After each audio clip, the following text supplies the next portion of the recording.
Hello, guys and gals, and this is part 25, probably the final part of our reading of William Goldman's The Princess Bride, a hot fairy tale. And we're going to go over the copyright information one final time.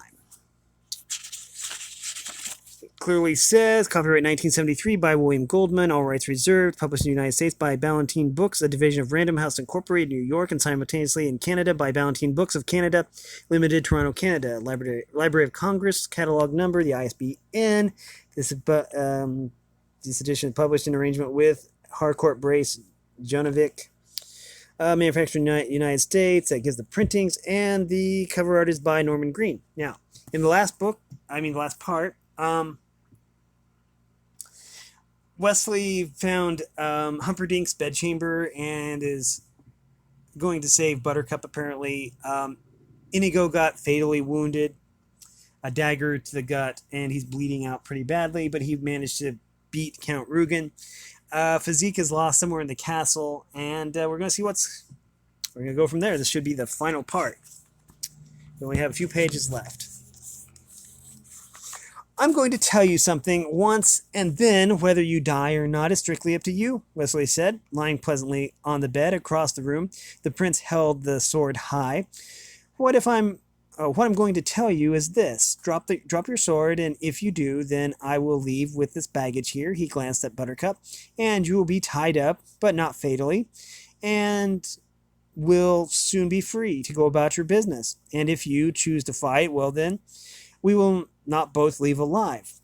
I expect to breathe a while, the prince said. I think you are bluffing. You have been a prisoner for months, and I myself killed you less than a day ago, so I doubt you have much might left in your arm. Possibly true, Wesley agreed, and when the moment comes, remember this. I might indeed be bluffing. I could in fact be lying right here because I lack the strength to stand. All that weigh carefully. You are only alive now because you said to the pain. I want that phrase explained. My pleasure. It was 5:52 now, 3 minutes left. He thought he had 18. He took a long pause, then started speaking. Surely, you must have guessed. I am no ordinary sailor. I am, in fact, Roberts himself. I am, in fact, not the least surprised or awed. To the pain means this. If we duel and you win, death for me. If we duel and I win, life for you, but life on my terms. Meaning, it could all still be a trap. His body was at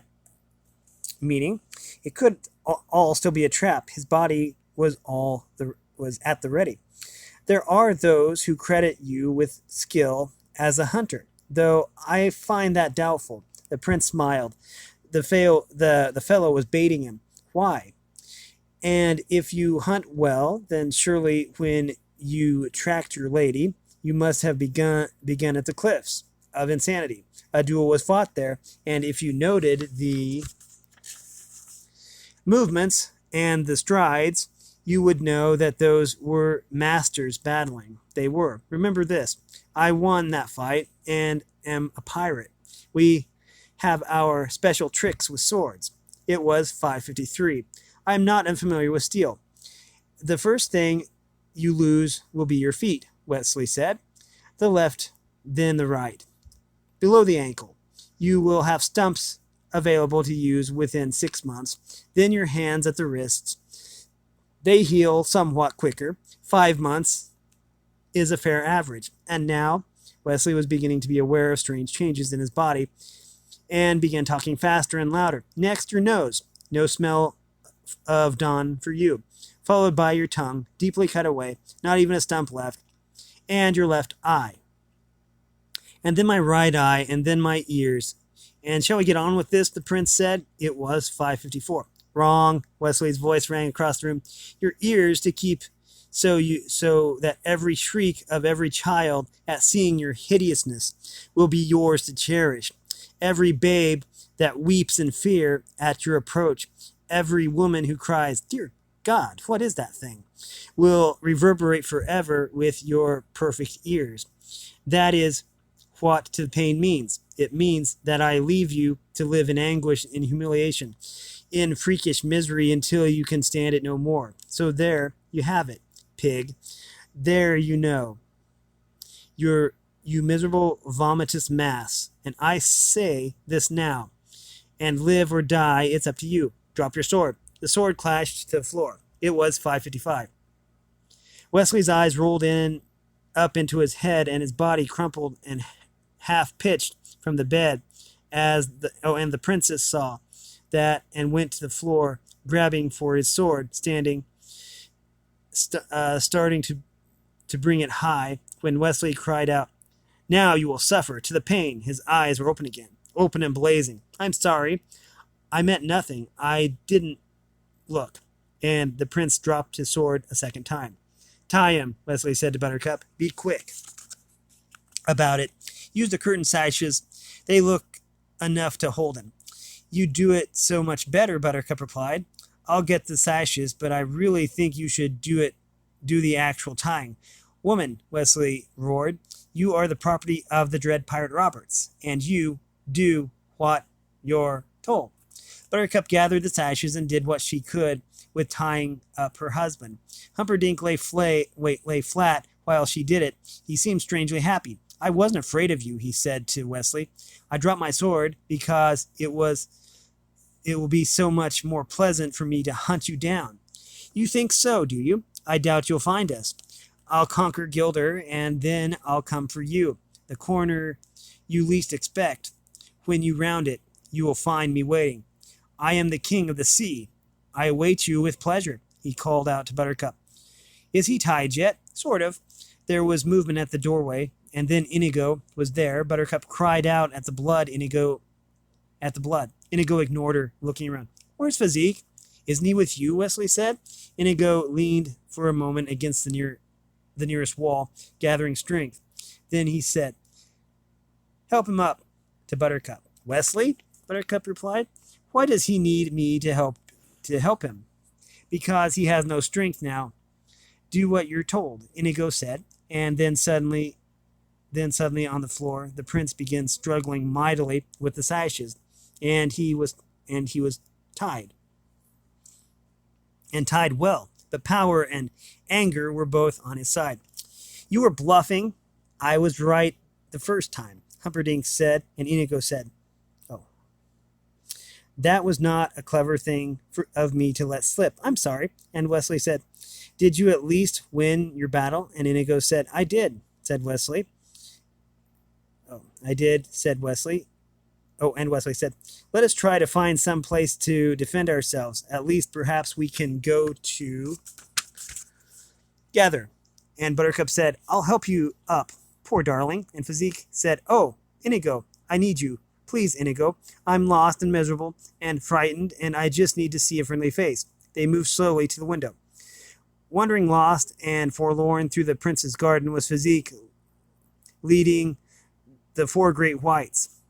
Here, Inigo whispered. "Three friendly faces," Physique said, kind of bouncing up and down on his heels, which he always did when things were looking up. "Oh, Inigo, I just ruined everything, and I got so lost, and when I stumbled into the stables and found these pretty horses, I thought four were how many of them there were, and four was how many of us there were too. If we found the lady, hello lady, and I thought, why not take them along with me in case we all ever run into each other?" He stopped a moment, considering. "And I guess we did." Inigo was terribly excited. "Physique, you thought for yourself," he said.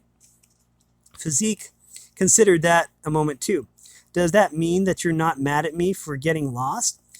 "If we only had a ladder," Buttercup began. "Oh, you don't need a ladder to get down here," Physique said. "It's only 20 feet. I'll catch you.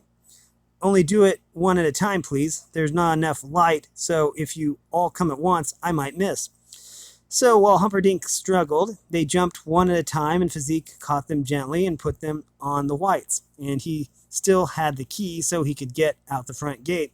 And except for the fact that Yellen had regrouped the brute squad, they would have gotten out without any trouble at all. As it was, when Physique unlocked the gate, they saw nothing but armed brutes in formation, Yellen at their lead, and no one smiling. Wesley shook his head. I am dry of notions. Child's play, of all people, Buttercup said, and she led the group toward yelling. The Count is dead. The Prince is in grave danger. Hurry now, and you may yet save him. All of you go. Not a brute moved.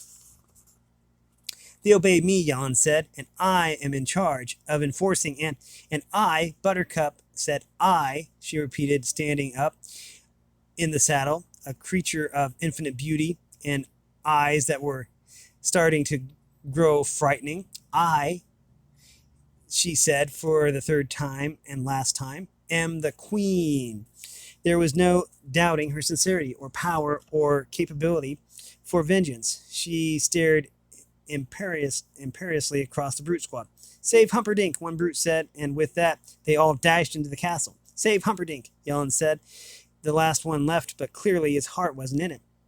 Actually, that was something of a fib, Buttercup said, as they began to ride for freedom, seeing as Lotheron hasn't officially resigned, but I thought I am the queen sounded better than I am the princess.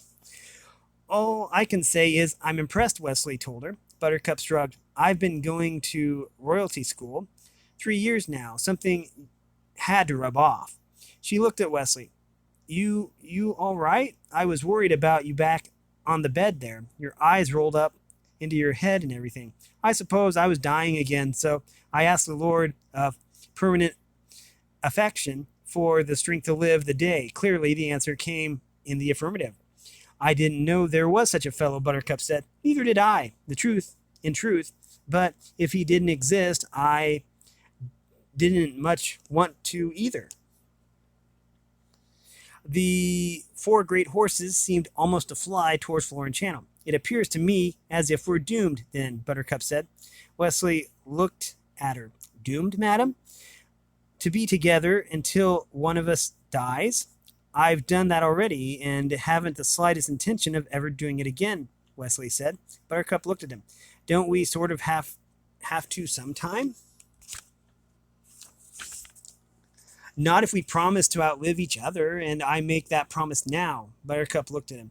Oh, my Wesley, so do I. And they lived happily ever after. My father said. Wow, I said. He looked at me.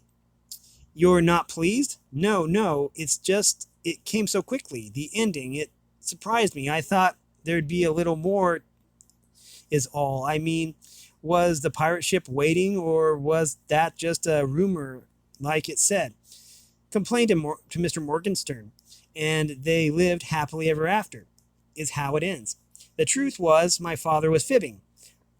I spent my whole life thinking it ended that way up until I did this abridgment. Then I glanced at the last page. This is how Morgenstern ended it. Ends it, rather.